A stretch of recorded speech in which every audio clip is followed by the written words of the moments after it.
Okay, hello everybody. This is Ron. We're going to start with just your basic tutorial on opening and working with images in Photoshop. Just to kind of give you a run through, I'm going to keep these videos to about 5 minutes, so they're nice, short, sweet, and to the point. So here we go. Okay, so I've got my first image open in the Bridge browser window.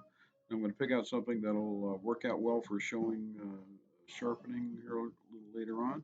So we'll go with this one. Anything with a sharp edge on it like that, you see the contrast between the mountains and the hillsides. That'll be a good point to show how our sharpening is working. So you just double click on it, and then Photoshop will open up. Little jazz playing in the background. Hope you like it. It's the WDR Big Band from Germany.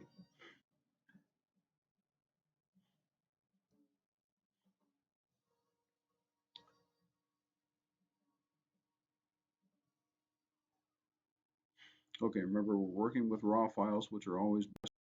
So it opens up in Camera Raw and gives you all these various options. And usually the thing that you only really want to apply in Camera Raw is lens corrections, just easier to do it here. So there's two things. First, remove chromatic aberration. All lenses do it to 1 degree or another. And that's the little color fringes you see around sharp objects like tree limbs and things like that in pictures.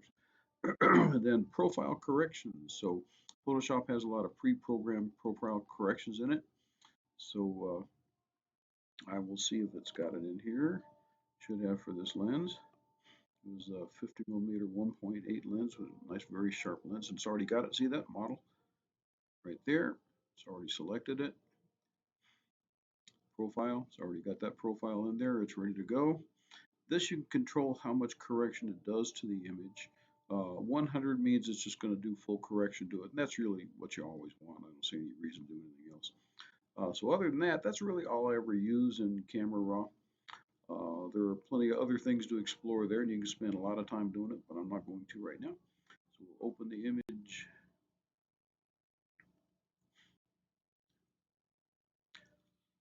Okay, here we go. Nice landscape taken up in the Hondo Valley about a month ago.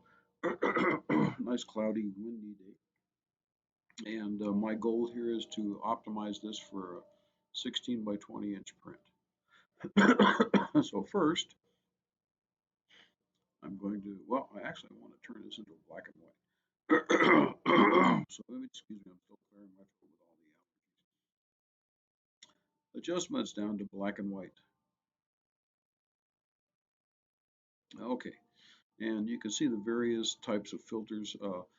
In black and white, when you apply a filter, it lightens tones of a similar color and darkens tones of an opposite color. So as you see, I mean, we had that blue sky there. If I apply a blue filter, watch what happens to the clouds. They almost blend into the sky in the background, right? We have a green filter, which is kind of a neutral tonal range for this type of scene. So it's really going to be pretty much what you saw there, although the landscape had a lot of green in it. So it's going to make the landscape a little more visible. Excuse me. High contrast blue, sky almost goes white. Sometimes you may want that effect, but I don't really here. High contrast red filter. There's the dramatic sky that I'm looking for. And because the green of the hillsides is the opposite of red, it's going to really separate those green tones also. So it really does a good job on everything. So I'm going to go with that high contrast red filter. There you go. Now I'm going to dramatize things a little bit more. So I'm going to go into image adjustments, over to levels. And then remember, I'm going to tuck in that bottom land. You want it around 10. That's where your printer, that's the lowest black that a printer can make. And I'm going to take the mid-range and I'm going to darken down those tones a little bit by sliding the mid-range slider over to the right a little bit, just to lend some more drama and bring out some more tonal range in those clouds. See how nice that is? Okay, so I'll click OK. I'm happy with that. I want to bring in a little more tonal range in the landscape, so I can go Image, Adjustments, into Shadow and Highlights, right there. Now you got to be careful with shadow and highlights. It can kind of overdo. So if you overdo it, it'll get kind of artificial looking. So I'm only going to give it a slight amount of correction. Say about, we'll give it about 15%. No, 50. Excuse me again. Okay, 15%. Sorry for all the coughing. I'm having major allergies. And highlights also come in handy because as you can see, those tonal ranges down here around the sky, those are kind of dropping out. Those are going to be a little bit over 255, right? So you can bring those down a little bit by applying some highlight correction. See how nice that does?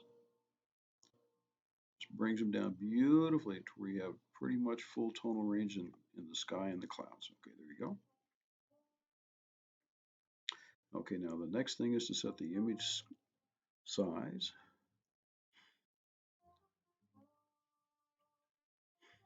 Okay, so now even though this is a 24 megapixel chip, it really doesn't go all the way to 16 by 20. But when you're considering you're only doing about a 8-9% enlargement, it'll take it. It's going to resample those pixels to blow them up a little tiny bit, but it's a correction that you'll never see, so it'll work out just fine. So I'm going to take this to 16. Remember, I'm going for a 16 by 20 at 300 pixels per inch. Resampling, you've got several ways to go with resampling here. Okay, it's going to remember it's resampling the pixels. So you can go into preserve details. That's best for enlargement. It does a good job. I'm actually enlarging this image a little bigger than its full resolution. So we'll use that. We've got other ones too. Preserve details 2.0, which is just another variation on that. Bicubic smoother, which is good for enlargement too. But preserve details usually works out best. Then the one we've got down here for smaller reduction, bicubic sharper for reduction, and smoother for gradients when you're reducing. So there's all kinds of ways you can go. I'm going to pick for enlargement, and it does a good job.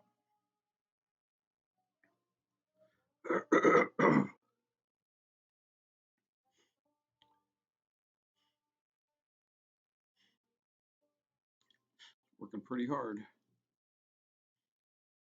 There we go. Now we want to make it a 16 by 20, right? So I'm going to go to view. I want to show the rulers. You go down to rulers right there. Boink. There's the rulers along the edge of the frame. See it on the left and the top there.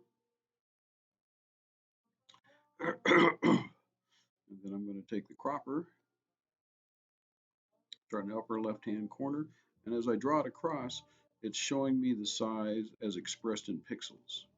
So you can see the size of that window that it's selecting.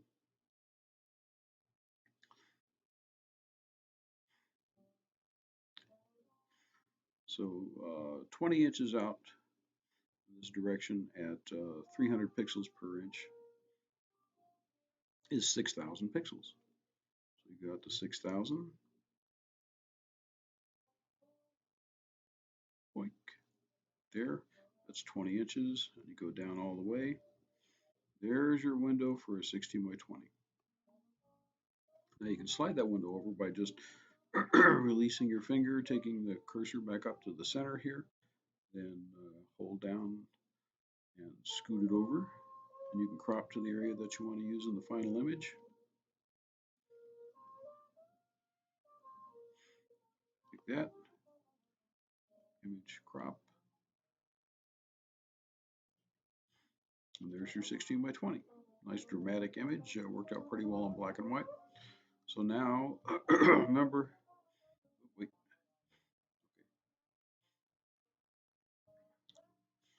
now when you save this, if you might want to crop it later, you don't want to save this as a JPEG. You want to save it as a Photoshop file, right? So you want to save it to, I'm going to save it to pictures on this. I'm going to put it in saved pictures. I'm going to open it up and save it. Okay, so now each time I open up that image, I can still do image editing to it without losing quality.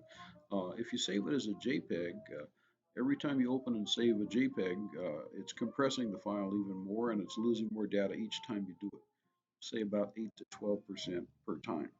So if you overdo that, you're going to end up with a really bad looking image after 3 or 4 times you open up the same image. So always work from a Photoshop file and save it as a Photoshop file.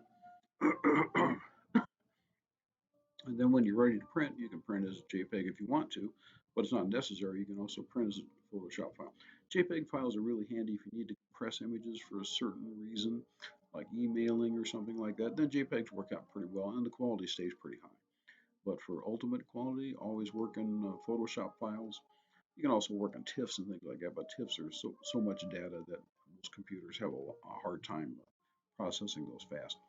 Photoshop files use lossless compression, so the quality of the image stays very high.